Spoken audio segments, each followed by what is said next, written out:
2026년 2월 25일 수요일 오전 8시경 이재명 대통령의 트위터 현 X에 올라온 내용입니다. 자경, 스스로 짓고 있는 농지가 아니면 매각 명령을 해야 한다.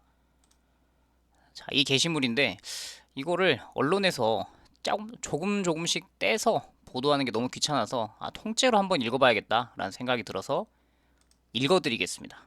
이재명 대통령이 X 트위터에 올린 내용입니다.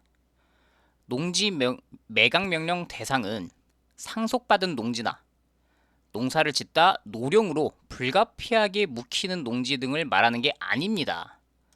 농지 매각 명령 대상이 있는데 이 두 가지 경우는 아니다. 상속받은 농지 매각 명령 대상 아니다. 농사를 짓다가 고령이라서 더 이상 못 짓겠다. 그래서 지금 묵히고 있다. 이런 분들을 말하는 게 아니다. 투기 목적으로 직접 농사 짓겠다고 영농 계획서를 내고 농지를 취득했는데 구입하고 묵히거나 임대하는 농지를 말하는 것이다. 이런 사람들은 매각 명령이 필요하다. 농사를 본인이 짓지 않는 사람들은 매각해야 된다는 거죠. 헌법상의 경자유전, 농사 짓는 사람만 농지를 소유한다는 원칙과 이를 지키려는 농지법에 따라 농지는 자경, 직접 농사를 지을 사람만 취득할 수 있고, 그래서 어떻게 직접 농사를 지을지 영농 계획서를 내야 하며, 이를 어기고 직접 농사를 짓지 않으면 절차를 거쳐 매각 명령을 하는 것이 법에 명시되어 있다.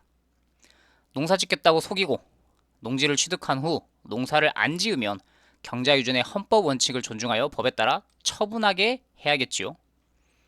경자유전 원칙을 이해하지 못하고 매각 명령하라는 저의 지시를 두고 공산당 운운하는 분들이 있습니다.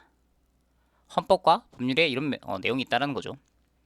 경자유전, 농사 지을 사람만 농지를 획득해야 된다, 소유해야 된다라는 원칙을 헌법에 명시하고 농사를 짓지 않는 지주의 땅을 강제 취득하여 농민들에게 분배한 이가 이승만 대통령이다. 경자유전 원칙에 따른 이승만 정부의 농지 배분에는 대한민국 경제발전의 토대가 되었다. 이승만 대통령을 양민학살 등 여러 이유로 인정할 수 없으면서도 농지 분배를 시행한 업적만은 높이 평가하는 이유이다.